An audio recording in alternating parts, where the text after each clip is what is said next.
ഒരു ഗൃഹസ്ഥാശ്രമിക്ക് വിഷയങ്ങളിൽ നിന്നും എങ്ങനെ മനസ്സിനെ ഏകാഗ്രമാക്കാം? വിഷയങ്ങളിൽ ഏകാഗ്രമായിക്കോളൂ. വിഷയങ്ങളിൽ ഏകാഗ്രമുണ്ടോ?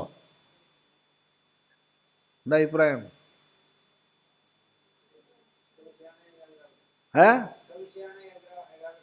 എന്ത്? ശരി, സന്തോഷം. സത്യം പറയണേ, കള്ളം പറഞ്ഞേക്കരുത്. ഇഷ്ടവിഷയമാണെങ്കിൽ ഏകാഗ്രാവില്ലേ? സമ്മതിച്ചു.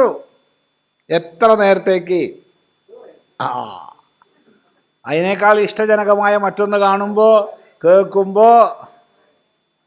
അതുകൊണ്ട് നിങ്ങൾ വിഷയത്തിൽ നിന്ന് മാറണമെന്ന് ഞാൻ പറയുന്നില്ല. വിഷയത്തിൽ നിന്ന് ഉറപ്പിക്കും മനസ്സിനെ.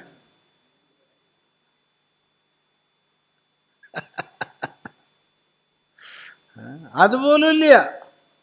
ഇവിടെ ഉള്ളവരെ കൊണ്ടല്ല പറയണത്, പൊതുവേ ഉള്ളൊരു സ്വഭാവമാണ്.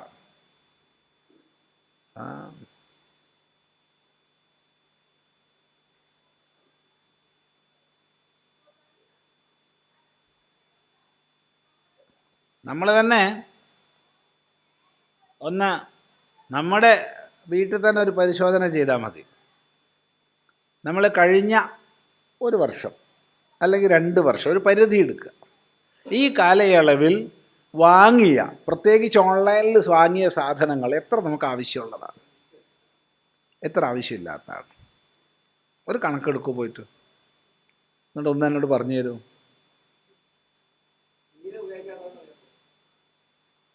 സത്യം പറയണം, കള്ളം പറഞ്ഞേക്കരുത്. പകുതിയിലധികവും. അപ്പം നമുക്കൊരു വിഷയത്തിൽ ഉറക്കിയുണ്ടോ?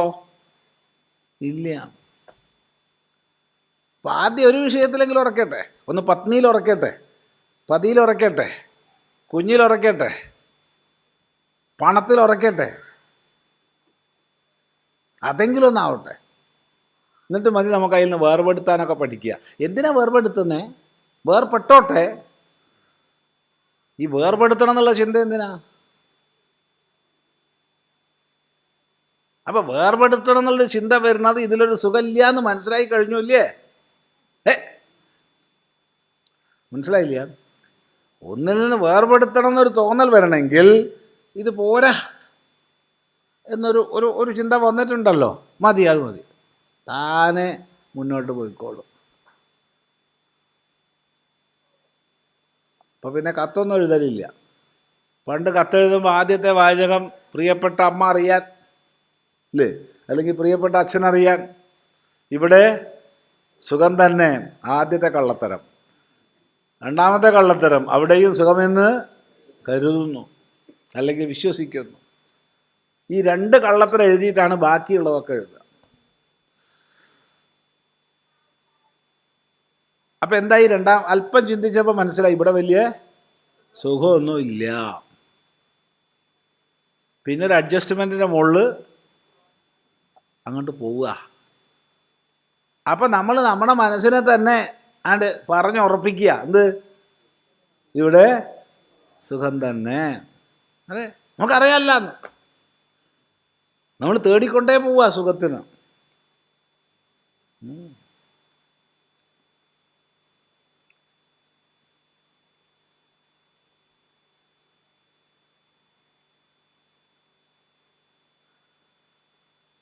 മതി. എന്തിനാ അധികം പറഞ്ഞിട്ട് വിഷമിപ്പിക്കുന്നേ? അതുകൊണ്ട് വിഷയങ്ങളിൽ നിന്നൊന്നും മാറ്റണ്ട, വിഷയങ്ങളിലെങ്കിലും ഒന്ന് ഉറപ്പിക്കുക.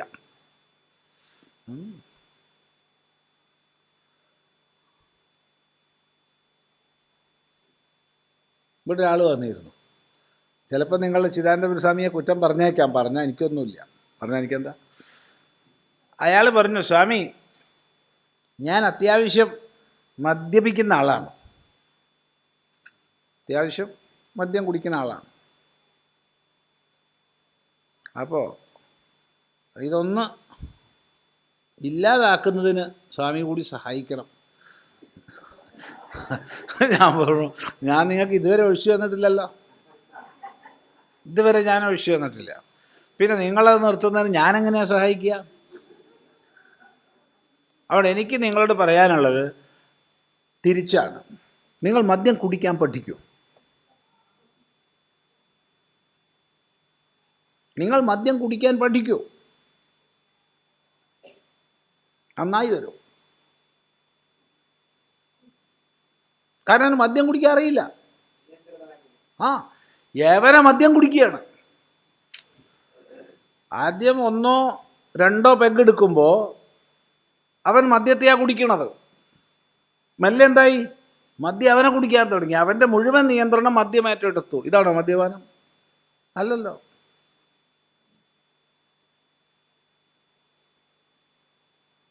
പല രാജ്യങ്ങളിലൂടെ സഞ്ചരിക്കുമ്പോൾ എത്രയോ സ്ഥലത്ത്, പ്രത്യേകിച്ച് യൂറോപ്പിലൊക്കെ പല സ്ഥലത്തും നമ്മൾ ഭക്ഷണം കഴിക്കാൻ പോകുന്ന റെസ്റ്റോറൻറ്റിൽ തന്നെ ബാറുണ്ടാവും. ബാറിലായിരിക്കും നമ്മൾ പോയി കഴിക്കുന്നത്. അപ്പുറത്തെ ഇതിൽ ടേബിളിൽ വെച്ചിട്ട് അയാൾ കുടിക്കുന്നുണ്ടാവും. ഒരാൾ പോലും കുടിച്ച് ബോധം കെട്ട് കിടക്കണത് ഞാൻ കണ്ടിട്ടില്ല. ഒരു റോഡ് സൈഡിലും കിടക്കണത് കണ്ടിട്ടില്ല.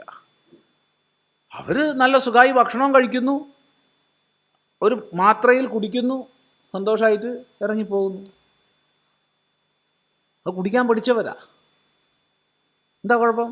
ഒരു കുഴപ്പമില്ല. ഇതോ രാവിലെ തൊട്ട് വൈകുന്നേരം വരെ കിട്ടിയ പൈസ മുഴുവൻ കൊണ്ടുകൊടുത്ത് നശിച്ച് കാനേൻ്റെ ഉള്ളിൽ കിടന്ന്, ഒന്ന് ആലോചിച്ച് ഉടുതുണിയുമില്ല. ഒന്ന് ആലോചിച്ച് കുടിക്കാനറിയാം. അവൻ ആദ്യം കുടിക്കാൻ പഠിക്കട്ടെ.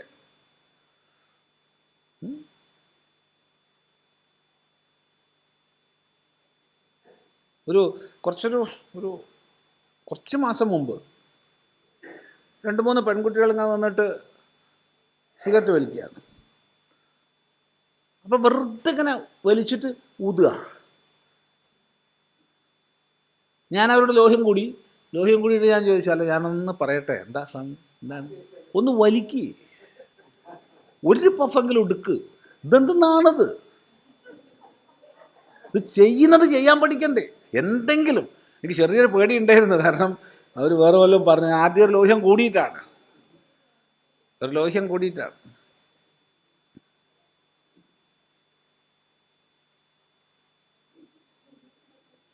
അതെ, ചെയ്യുന്നത് ചെയ്യാൻ പഠിക്കണ്ടേ? അടിക്കാൻ അറിയണം. അപ്പം സ്വാഭാവികമായി അതിൻ്റെ നിസ്സാരത ബോധിക്കും, ഉപരമിക്കും. അല്ലാതെ ഗൃഹസ്ഥൻ വിഷയങ്ങളിൽ നിന്ന് പിന്തിരിയണമെന്നൊന്നും ആലോചിക്കേണ്ട ആവശ്യം ഇല്ല. അതുകൊണ്ടാണ് ആചാര്യന്മാർ യഥാതഥമായി വിഷയങ്ങളെ മനസ്സിലാക്കാൻ പഠിപ്പിക്കുന്നത്. മറ്റതൊരു തരം ഒരു മനസാക്ഷി കുത്തോ ഒരു അപകർഷതാഭ്രമമോ ഒക്കെ വരാൻ സാധ്യതയുണ്ട്. അയ്യോ, എൻ്റെ ജീവിതം ഗൃഹസ്ഥ ജീവിതമല്ലേ, ഞാൻ വിഷയങ്ങളുമായിട്ട് ബന്ധപ്പെട്ടിട്ടല്ലേ ജീവിക്കണത്. എന്തിനതിൻ്റെ ആവശ്യം? ആസ്വദിക്കൂ. എത്ര നേരം നമുക്ക് ജീവിക്കാൻ സാധിക്കാൻ നമുക്കറിയില്ല. എത്ര നേരം ജീവിക്കാൻ പറ്റുക നമുക്കറിയില്ല. ഉള്ളത് ആസ്വദിച്ചൂടെ? എന്താ കുഴപ്പം? അല്ലേ? ശരിയല്ലേ പറഞ്ഞ്? സന്തോഷമായിരിക്കുക. സന്യാസി സന്തോഷമായിട്ടിരിക്കുക, ഗൃഹസ്ഥൻ സന്തോഷമായിട്ടിരിക്കുക. ഇതെനിക്ക് ഉതകുന്നില്ല എന്ന് മനസ്സിലാക്കി അടുത്ത ക്ലാസ്സിലേക്ക് പോയിക്കോളൂ. അപ്പം അപകർഷത ഉണ്ടാവില്ല. അതെ, അത്രയേ ഉള്ളൂ. ഒരു ക്ലാസ്സും സ്ഥിരമല്ല, അത്രയേ ഉള്ളൂ.